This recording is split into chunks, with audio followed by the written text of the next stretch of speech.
Good morning, everybody. We're glad to have you here, getting your Saturday started with us right here on Spectrum News 1. Jordan Kudish has been gathering details of the incident all day long. She joins us now outside the Edible Arrangements store where all of this unfolded. Jordan, what can you tell us at this hour? Forsyth County Sheriff's Office confirmed earlier this week that 16-year-old Cameron Graham was the student who was killed.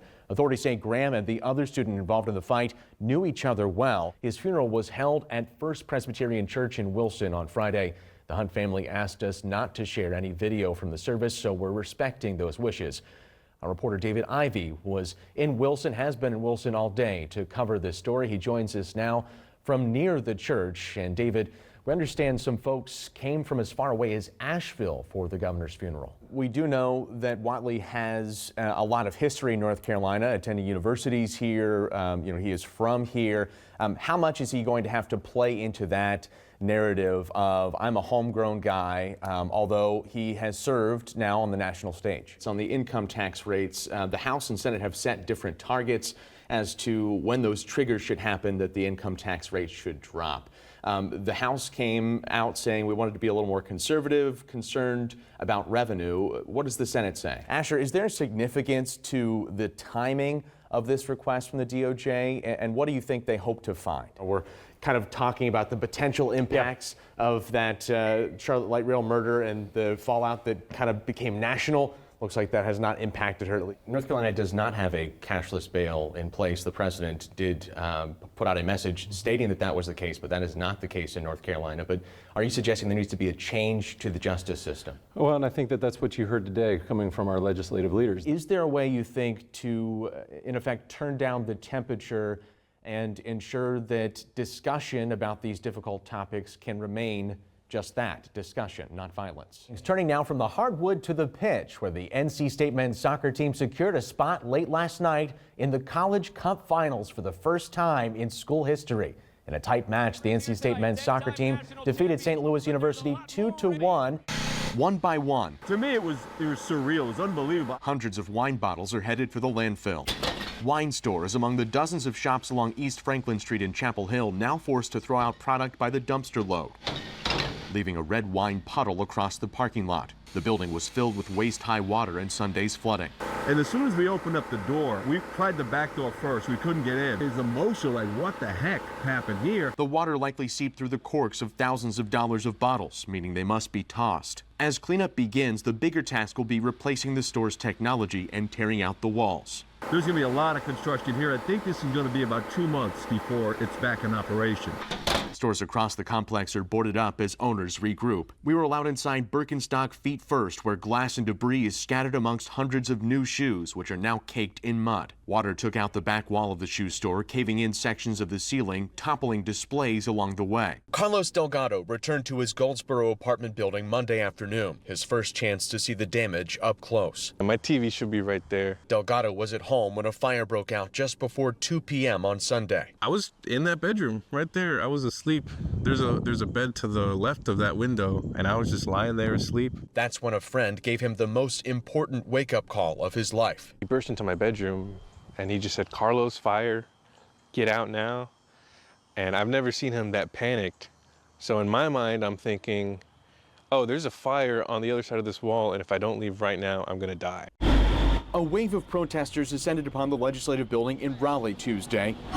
Trucks circled as a sea of protesters rallied against a bill banning inland shrimp trawling in North Carolina. When you threaten to put a person out of business, they're going to have to do something. Richard Gibbs from Clayton was one of them, joining the dozens holding signs and asking lawmakers to vote no on the bill they say would jeopardize the industry. This is what they're hoping is going to save their jobs, save their children, their generations that have been doing this.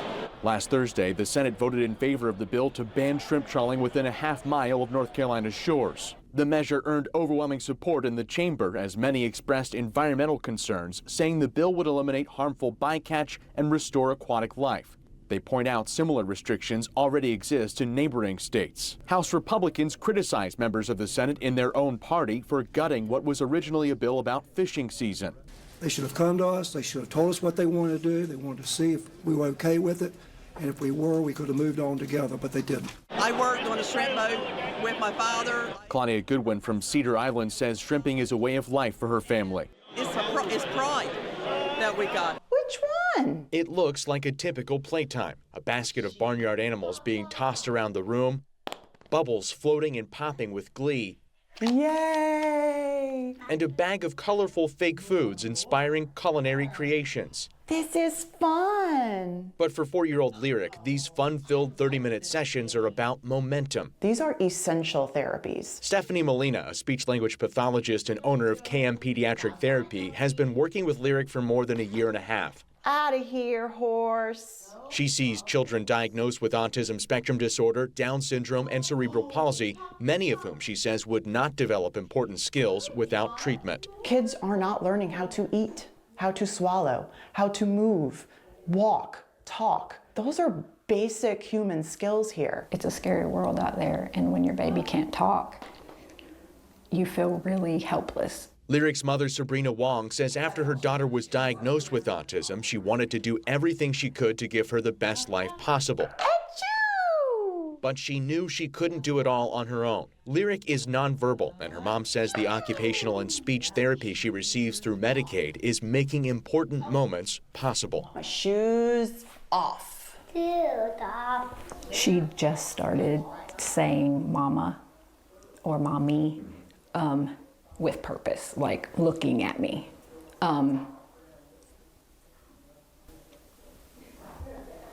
Which was really beautiful.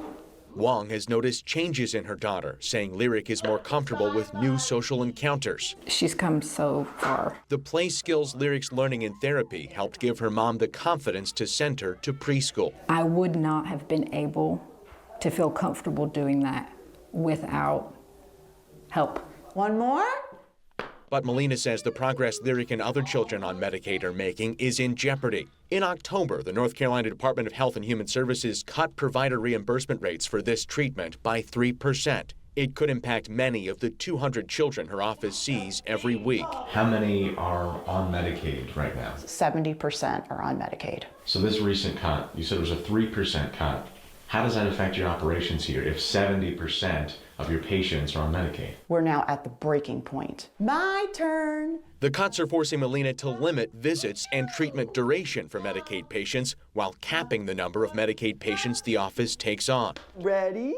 Therapists are paid by appointment and rising costs are hitting hard. Snacky. Molina says she has enough money for just 2 more payrolls. This is actually threatening the viability of my company. I don't know what I'm gonna do. I don't need another loan, and I don't get paid until all the other bills are paid. So at what point can my family hold on? Oh my. As a disagreement between lawmakers in Raleigh persists, parents are perplexed. Honestly, it feels like a slap in the face. Wong sees the connection Lyric has with Molina. Eating new things. Yeah. And fears her daughter's progress may stop if therapy here isn't an option. What do we do for people who haven't been to school, who don't have the letters behind their name, we're just regular people trying to give everything we can to our babies? And then to not have that would be really devastating. In a backyard shed outside of his Chapel Hill home, one man has been keeping track of a change in the tides. Everything that people see nowadays, folks are questioning. Is it real? That is only getting worse. Frank Eaton has been producing political television ads since the mid-2000s, sometimes spending weeks getting the perfect shot. 3 weeks. We gave children axes. Then working through a mountain of footage to prepare a spot. Great line. All on his own. The fact that it is real is worth something. But in recent years, he's noticed a new technology creeping its way into these political ads. It only started maybe 2-3 years ago. Eaton showed us examples from the New York mayoral race. Cuomo released an ad that is almost completely AI. Contrasting images in former Governor Andrew Cuomo's ad. Fake. You'll see the disclaimer here is this political communication was created with the assistance of artificial intelligence. With the real-life visuals included in a spot he produced for another candidate. I think that people are desperate for anything that looks real. Eaton admits there's incentive to use artificial intelligence if campaigns don't want to shell out for the real thing.